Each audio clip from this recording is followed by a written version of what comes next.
No one talks about this in spring break ads. No travel agency warns you about the other side of student trips. The part that starts with a message at the wrong time, a strange look deep on a trail, or a detail too trivial to be just a coincidence.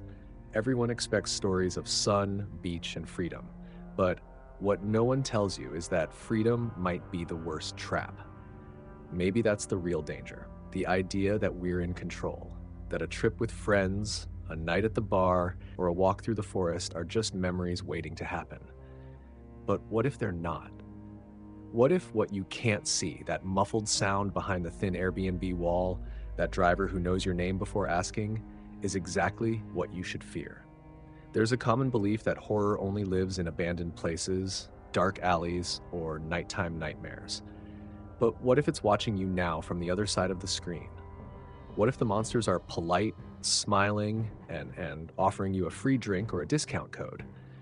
The threat no longer screams, it watches, it adapts, and worst of all, it understands how you think. Many think paranoia is an exaggeration, that stalkers, abductions, and psychological manipulation only happen to other people. But it's exactly that certainty that opens the door, that confidence that disables the alarm. Because modern evil doesn't impose itself with screams, it settles in silently. And when you notice, you no longer know if what you feel is fear or control. These stories aren't urban legends. They happened, and they can happen again. Maybe they're already happening. One wrong choice, one completed form, one ignored message. In the end, the real horror isn't what attacked you, but what came in and decided to stay. You'll only understand everything when it's too late. And maybe, deep down, that's exactly what they want.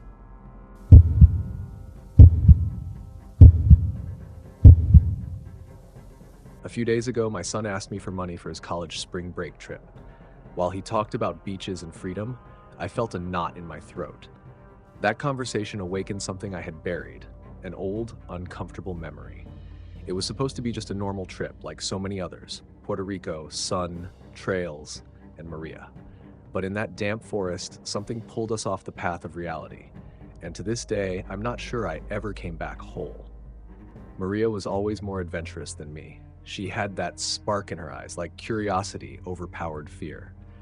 When we found that closed trail in El Yunque, she insisted we go in. The sign said closed for environmental safety, but she just smiled and pulled me by the hand. The path was dark, filtered by a faint spring mist. Each step seemed quieter than the last. There was a strange smell in the air, sweet but rotten. That's when we saw it. A mongoose, decapitated, tossed into the underbrush. Its blood still trickled slowly through the moss. Silence turned into pressure. Maria swallowed hard and said maybe it was a predator attack. But then we noticed something. The cut was too clean, precise, as if made by a blade. A shiver ran through me when I realized we were being watched. Not by animals, but by something that understood fear. We turned back, or thought we did, but the body was no longer there. In its place, it had been hung between two trees tied with vines, and green liquid was dripping from the wound. Maria froze. I reached for the vine, but a burn stung my hand like acid. The forest silence felt manipulated. No birds, no insects, just a low hum like it came from beneath the earth. Suddenly, a scream pierced the air. High-pitched, human, but warped, like it was being played from a broken tape. We ran with no sense of direction. The trail wasn't the same. The trees grew closer, more suffocating. Then he appeared, a man in a park ranger uniform, standing beside a thick tree, smiling with clenched teeth. He didn't from hiking, not sweaty. It was as if he'd been there, waiting. He didn't ask if we were okay. He only said in a slow, dragging voice, "This place isn't for you." His eyes didn't blink. And then he led us to the entrance without saying another word. When we turned to thank him, he had vanished, gone into the brush like smoke. Maria didn't speak on the flight home, and I wondered if that forest was still following us. I went back to routine, buried everything like most people do with trauma, but at night sometimes I hear that scream again. And I see Maria sleeping beside me, her eyes open like they've never closed since that day. Paranoia became part of me, like an invisible scar. The nightmares are recurring. We're always back at that tree with the hanging mongoose, but we never get out. I wake up drenched in sweat, unsure if I'm still dreaming. Sometimes the lines between reality and memory blur. I tried telling a therapist once, but he laughed and said it was probably just accumulated stress from my youth. But it wasn't. It wasn't. I feel like I left something there. Or maybe I brought something back. The other day I found a photo from that trip, the two of us smiling, but something was off. In the background, in the shadows between the trees, a dark silhouette stands out. I'd never noticed before. I never showed anyone, and since then, the picture vanished, as if it knew it shouldn't exist. Control, manipulation. That's what they do to your mind. I tried forgetting. I tried replacing it with new memories, my son's college life, the noise of the city, but it's the silence that hurts most, because it always comes back, always.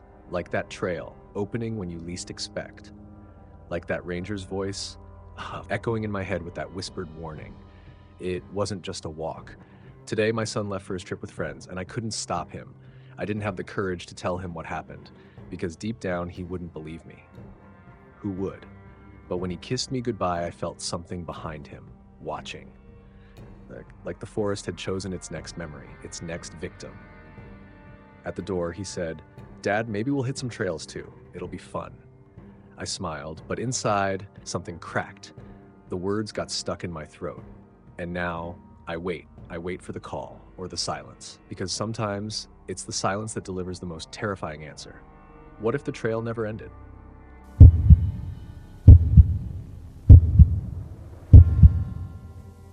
The idea was simple. Escape college routine, enjoy spring with friends, drink a beer at sunset. We hit the road heading south, tents in the trunk, and a playlist that kept getting worse by the mile. The beach in Alabama was remote, perfect for anyone wanting to disappear for a few days. Salty breeze, scent of pine, clear skies. But it's always like that. Horror begins when everything seems just right, and afterward you start to distrust even the sound of the waves. On the second day, someone suggested lighting a fire near the rocks. We laughed, told stories, and one was about a fisherman who had disappeared on that very stretch of sand. We said it was just a small town legend, but something in the way the wind blew through the trees made me uneasy, like the forest was listening. Nick's dog, an old loyal mutt, started growling at the darkness, even though no one was there. We should have paid more attention. He appeared suddenly. A man stumbling along the sand, apparently drunk, muttering incoherent things. He had a knife in his hand, said we were trespassing on his land. Most thought he was just a lunatic, someone lost from town. But there was something in his eyes, a complete void, like he wasn't there by choice. No one could move. It was as if time itself had stopped breathing. The dog reacted first. It jumped on the man and knocked him down before he got too close. The knife fell into the sand. We ran for the car, but when we got there, the tires were slashed, all of them, like someone had done it calmly, in silence, waiting for the right moment. One of us started crying. Another tried to call for help with no signal, and I just stared at the forest, feeling like someone else was watching us. Not just him. Something deeper. We started hearing footsteps, but they weren't normal. They were dragging, rhythmic, like someone sliding their feet through the sand, very slowly. The darkness felt alive, and then the headlights of a patrol car lit everything up. The man had vanished. So had the knife. Police said they came after an anonymous tip. But who had called? No one could say. Maybe someone from the road, or maybe something that didn't want more blood on that beach. They took us to the station to file a report, but while we talked, one of the officers stepped outside after hearing a noise. Minutes of silence passed before he returned. Pale, said someone had left a backpack on the patrol car's door. Inside, a photo of us taken that night with our backs to the sea. The strange part, none of us remembered taking it, and the sea behind us was too dark, almost solid. It didn't make sense. How had someone watched us so closely without being seen? Paranoia grew. Sleeping became a challenge. Even at noon, I swore I saw shadows on the horizon. One friend dropped out and went home with his parents. Another started having anxiety attacks. I tried pretending everything was fine, but every night before bed, I hear the sound of that knife hitting the sand, and I wonder if it really just a man. The following week, Nick told me the dog ran away, just vanished during the night. He swore he heard a whistle coming from the window. Said the sound was exactly like the man's, long, slow, with a creepy pause in the middle. Like it wasn't just a call, but a command. And now, every time the wind blows through the window, Nick sleeps with a knife in hand. Back at college, we tried to move on, but something felt different. Conversations didn't flow like before. The memory of the beach returned in the quietest moments, like an echo from a place that should have been forgotten. Someone said the knife man was a collective hallucination. But then, why do we all dream about him? The same way. Same voice, same smile, same filthy blade. I started avoiding beaches. Even pictures made me uncomfortable. And if someone called with a southern accent, I hung up. The feeling of being watched never left. I began to notice cameras pointed at me, even where they shouldn't be. Surveillance, or maybe manipulation. And the worst part is, I've learned to live with it, like someone learning to breathe underwater. The other day, a stranger stopped me on campus, said my face looked familiar. When I asked from where, he just smiled. "From that beach," he murmured. "Do you remember what he said before he vanished?" But the man I was talking to had no shadow. I looked at the ground. Nothing. When I looked up, he was gone. And me? I froze. Because yes, I remembered, and I always would. Sometimes the danger isn't the attack, it's what comes after. The silence, the fear of telling the truth and sounding insane. The sound of the knife in the sand isn't the end, it's the beginning. Because the beach didn't end there. It stayed inside us, in the wind, in the dreams, in the edited memories. The trip ended, but the trauma, that one still packs its own bags. What if the real spring terror isn't what happens outside, but what starts to grow inside your mind?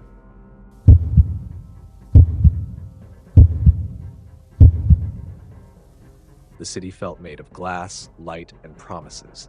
It was our first spring break trip away from college, and Miami seemed like the perfect destination. Clara and I, best friends since freshman year, wanted to forget exams, exes, and the northern cold. Sun, parties, colorful drinks, everything felt like a commercial for freedom. But freedom has a strange taste when you realize you're being watched. When the gaze that once felt kind becomes a mirror of twisted intentions. We met the two guys at a beachfront bar, open shirts, perfect tans, ready smiles. They talked like they already knew us. Everything we said, they had the perfect answer. Clara was charmed. I pretended to be. I ordered a drink. When it arrived, something made me hesitate. Maybe the smell, or the way the man stared at the glass instead of me. Quietly, I pretended to sip and left the drink aside. Clara didn't. Minutes later, she laughed louder than usual. Her words started to blur. Her eyes grew heavy. I asked to leave, but the guys insisted we stay for another round. I said no. I grabbed Clara's arm and we returned to the hotel. One of them tried to follow, but a lady at the front desk noticed and stepped in. We went up, locked the door, and I stayed awake the whole night, watching. The hallway footsteps didn't stop until after 3 in the morning. The next morning, Clara remembered nothing.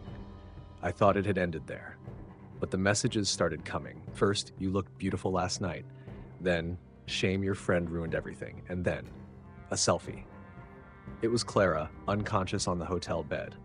But I swear I took her phone before she slept. That photo couldn't exist. And yet, it was there. Sent from an unlisted number, with her name as the sender. We went to the police. They traced the number, but said the SIM card had been destroyed hours after the message was sent. Said this was common in cases like this. Cases like this? That phrase stuck like a thorn. The officer didn't want to say more, just recommended we go home, that staying here only increases the risk. Risk of what? No answer. Clara cried silently, ashamed of something she didn't even remember living. Back at college, I tried to move on, but sometimes I see Clara staring into nothing, eyes wet. She avoids mirrors, hides her phone, sleeps with the lights on. The spontaneous joy she had is gone. And I carry the guilt of letting her drink that night, of not insisting we leave. Paranoia became our third roommate, a constant silence that whispers, "What if it happens again?" One day, an anonymous message arrived on my phone, just an emoji, a cocktail, nothing else. I looked around, but I was alone, or I thought I was. Since then, I keep the front camera on to see who's behind me. I've lost count of how many times I thought I saw a reflection that wasn't mine. A still figure watching. People call it trauma. I call it surveillance. Nightmares with that selfie repeat. Sometimes it's my face instead of hers. Other times I'm the one taking the photo. I've lost control over what's memory and what's my mind inventing. Maybe that's how they win. They hide in the cracks of fear, And every time we doubt ourselves, they gain more ground. One drink, one smile, one night. That's all they need. Spring now tastes bitter. Every time I see a drink with ice and a tiny umbrella, my skin crawls. Clara doesn't talk about what happened, not because she forgot, but because remembering hurts. And if there's anything crueler than the assault, it's the silence that follows. The one no one hears, but everyone feels. The freedom we sought on that trip turned into a prison without bars. And the scariest part wasn't what happened, but what almost did. What was carefully planned beneath the surface of normality. Those men didn't disappear. They just moved places. They're in other bars, other parties, waiting for other Claras with other drinks. What if what we lived was just a rehearsal?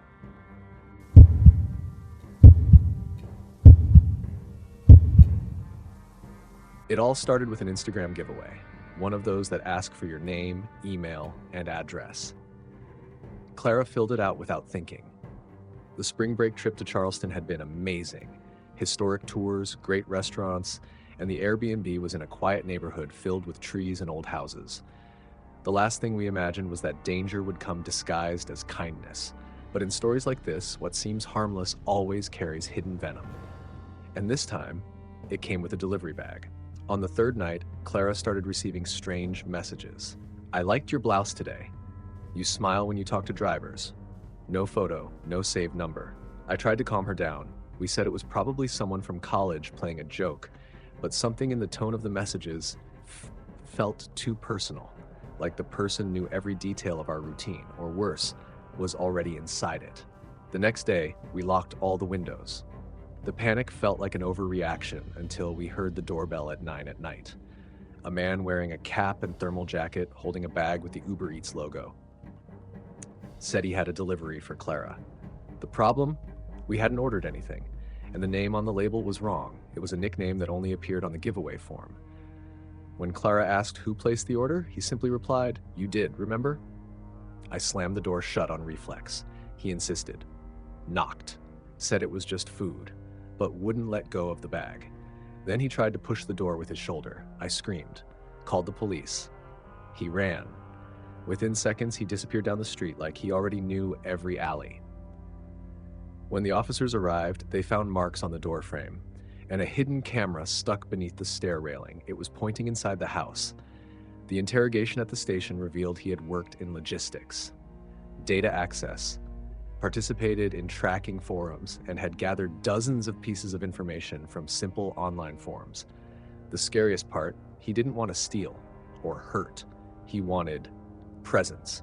He knew our tastes, our routes, our favorite photos. He said he felt like he already lived with us. Clara stopped using social media, deleted every account. I changed my number, installed cameras in the bedroom, but none of it erased the feeling of being watched. The bathroom mirror felt too tilted. The bedroom window creaked every night at 3:07 a.m. We started to realize that the real trauma wasn't the invasion. It was the constant doubt. Had he really left? Paranoia spread like mold. I began to distrust delivery people, neighbors, even classmates. Any phone notification set me on edge. Clara dreamed of him standing at the door, smiling as if he had every right to be there. Police said he was in custody, but something in our instinct said otherwise. Or maybe he no longer needed to be physically present. One night, the microwave turned on by itself.